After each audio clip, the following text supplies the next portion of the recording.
नमस्कार भक्तों। शक्ति देव महिमा में आप सभी का स्वागत है।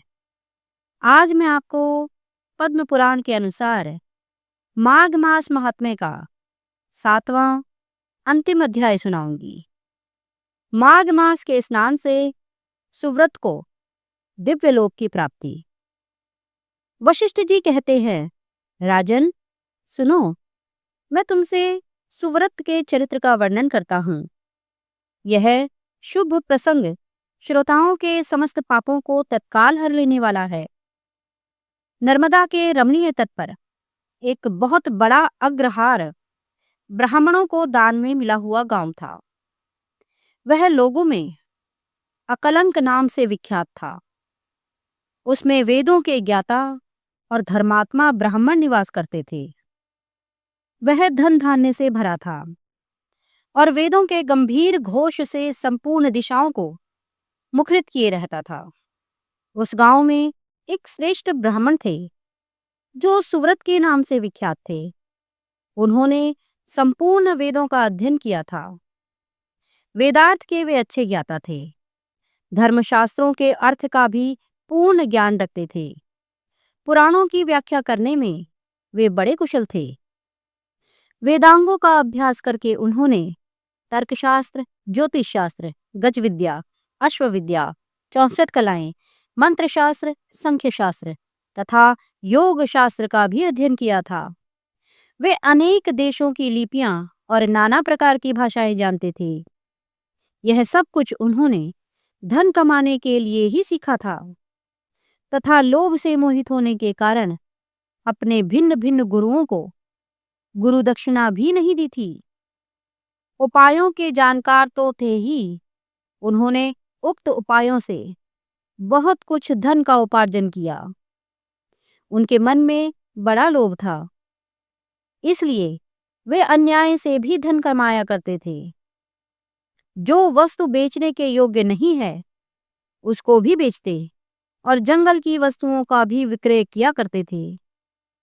उन्होंने चांडाल आदि से भी दान लिया, कन्या बेची तथा गौ, तिल, चावल, रस और तेल का भी विक्रय किया। वे दूसरों के लिए तीर्थ में जाते, दक्षिणा लेकर देवता की पूजा करते, वेतन लेकर पढ़ाते और दूसरों के घर खाते थे। इतना ही नहीं, वे नमक, पानी, दूध, दही और पकवान भी बेचा करते थे। इस तरह अनेक उपायों से उन्होंने यत्नपूर्वक धन कमाया। सुव्रत अपने आप से कहने लगे, मैंने नीच प्रतिग्रह से, नहीं बेचने योग्य वस्तुओं के बेचने से तथा तपस्या आदि का भी विक्रय करने से यह धन जमा किया है। फिर भी मुझे शांति नहीं मिली। मेरी तृष्णा अत्यंत दुस्सह है। यह मेरु पर्वत के समान असंख्य स्वर्ण पाने की अभिलाषा रखती है। अहो, मेरा मन महान कष्टदायक और संपूर्ण कलेशों का कारण है। सब कामनाओं को पाकर भी यह दूसरी दूसरी नवीन कामनाओं को प्राप्त करना चाहता है। बूढ़े होने पर सिर के बाल पक जाते हैं, दांत टूट जाते हैं, आंख और कानों की शक्ति भी क्षीण हो जाती है, किंतु एक तृष्णा ही ऐसी है जो उस समय भी नित्य तरुण होती जाती है। जिसके मन में कष्टदायिनी आशा मौजूद है वह विद्वान होकर भी अज्ञानी है, अशांत है, क्रोधी है और बुद्धिमान होकर भी अत्यंत मूर्ख है। धन के पीछे उन्होंने नित्य नैमित्तिक कर्म तक छोड़ दिया था। न खाते थे, न दान करते थे। हमेशा अपना धन गिनते रहते थे कि कब कितना जमा हुआ। इस प्रकार उन्होंने 1,00,000 स्वर्ण मुद्राएं उपार्जित कर ली। धनोपार्जन में लगे लगे ही वृद्धावस्था आ गई और सारा शरीर जर्जर हो गया। काल के प्रभाव से समस्त इंद्रियां शिथिल हो गई। अब वे उठने और कहीं जाने में असमर्थ हो गए। धनोपार्जन का काम बंद हो जाने से स्त्री सहित ब्राह्मण देवता बहुत दुखी हुए। इस प्रकार चिंता करते करते जब उनका चित्त बहुत व्याकुल हो गया, तब उनके मन में सहसा विवेक का प्रादुर्भाव हुआ। आशा मनुष्यों को नष्ट करने वाली है। उसे अग्नि के समान जानना चाहिए। अतः जो विद्वान सनातन पद को प्राप्त करना चाहते हों, वह आशा का परित्याग कर दे। बल, तेज, यश, विद्या, सम्मान, शास्त्र ज्ञान तथा उत्तम कुल में जन्म, इन सबको आशा शीघ्र ही नष्ट कर देती है। मैंने इसी प्रकार बहुत कलेश उठाकर यह धन कमाया है। वृद्धावस्था ने मेरे शरीर को गला दिया और सारा बल भी हर लिया। अब से मैं श्रद्धापूर्वक परलोक सुधारने के लिए प्रयत्न करूंगा। ऐसा निश्चय करके ब्राह्मण देवता जब धर्म के मार्ग पर चलने के लिए उत्सुक हुए, उसी दिन रात में कुछ चोर उनके घर में घुस आए। आधी रात का समय था। आतताई चोरों ने ब्राह्मण को खूब कसकर बांध दिया और सारा धन लेकर चंपत हुए। चोरों के द्वारा धन छिन जाने पर ब्राह्मण अत्यंत दारुण विलाप करने लगा। हाय, मेरा धन कमाना धर्म, भोग अथवा मोक्ष किसी भी काम में नहीं आया। ना तो मैंने उसे भोगा और ना दान ही किया। फिर किस लिए इतना धन उपार्जन किया? हाय हाय, मैंने अपनी आत्मा को धोखे में डालकर यह क्या किया? सब जगह से दान लिया और मदिरा तक का विक्रय किया। पहले तो एक ही गौ का प्रतिग्रह नहीं लेना चाहिए। यदि एक को ले लिया तो दूसरी का प्रतिग्रह लेना कदापि उचित नहीं है। उस गौ को भी यदि बेच दिया जाए तो वह 7 पीढ़ियों को दग्ध कर देती है। इस बात को जानते हुए भी मैंने लोभवश ऐसे ऐसे पाप किए हैं। धन कमाने के जोश में मैंने एक दिन भी एकाग्रचित होकर अच्छी तरह से संध्योपासना नहीं की। अगर्भ ध्यान रहित या सगर्भ ध्यान सहित प्राणायाम भी नहीं किया। 3 बार जल पीकर और 2 बार ओंठ पोंछकर भली भांति आचमन नहीं किया। उतावली छोड़कर और हाथ में कुश की पवित्री लेकर मैंने कभी गायत्री मंत्र का वाचिक, उपांशु अथवा मानस जप भी नहीं किया। जीवों का बंधन छुड़ाने वाले महादेव जी की आराधना नहीं की। जो मंत्र पढ़कर अथवा बिना मंत्र के ही शिवलिंग के ऊपर एक पत्ता या फूल डाल देता है, उसकी करोड़ों पीढ़ियों का उद्धार हो जाता है। किंतु मैंने कभी ऐसा नहीं किया। संपूर्ण पापों का नाश करने वाले भगवान विष्णु को कभी संतुष्ट नहीं किया।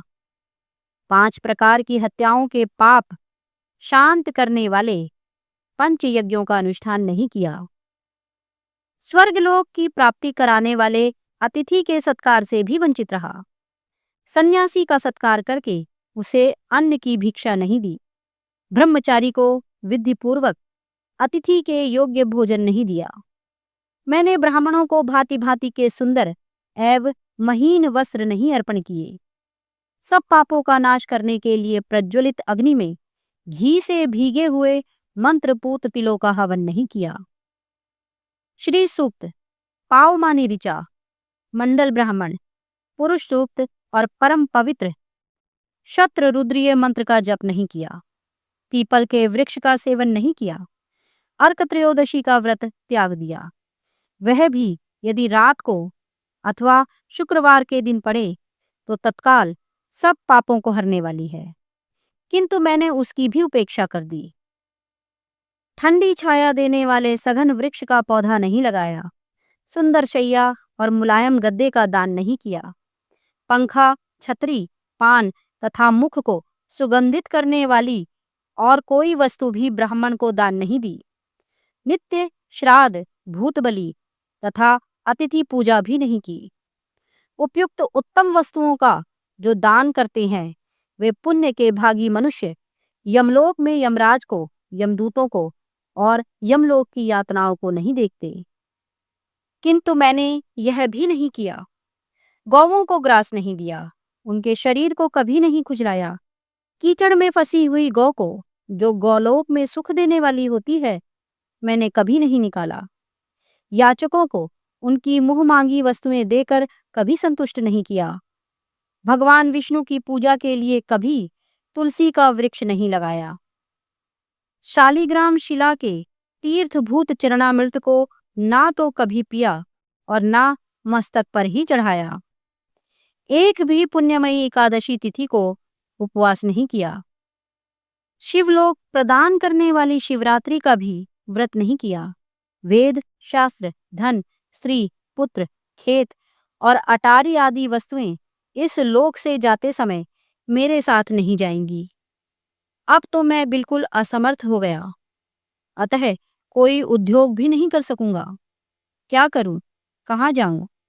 हाय, मुझ पर बड़ा भारी कष्ट आ पड़ा। मेरे पास परलोक का राह खर्च भी नहीं है। इस प्रकार व्याकुलचित होकर सुव्रत ने मन ही मन विचार किया।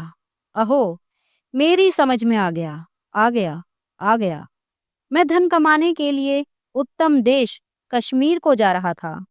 मार्ग में भागीरथी गंगा के तट पर मुझे कुछ ब्राह्मण दिखाई दिए जो वेदों के पारगामी विद्वान थे।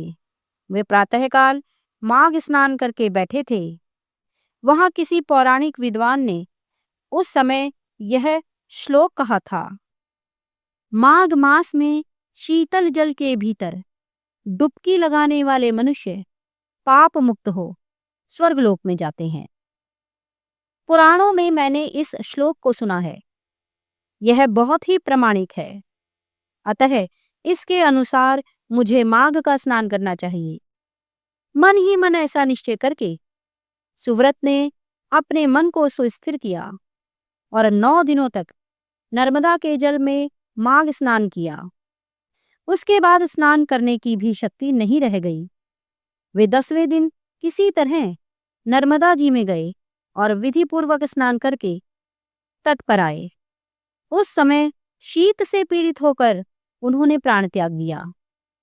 उसी समय मेरुगिरी के समान तेजस्वी विमान आया और माघ स्नान के प्रभाव से सुव्रत उस पर आरूढ़ हो स्वर्गलोक को चले गए। वहां एक मनवंतर तक निवास करके वे पुनः इस पृथ्वी लोक पर ब्राह्मण हुए। फिर प्रयाग में माघ स्नान करके उन्होंने ब्रह्मलोक प्राप्त किया। पद्म पुराण अंतर्गत माघ मास महात्म्य संपूर्ण। तो भक्तों, आप सभी पर माता लक्ष्मी सहित भगवान श्री हरि विष्णु की कृपा बनी रहे और आप सभी का जीवन मंगलमय हो।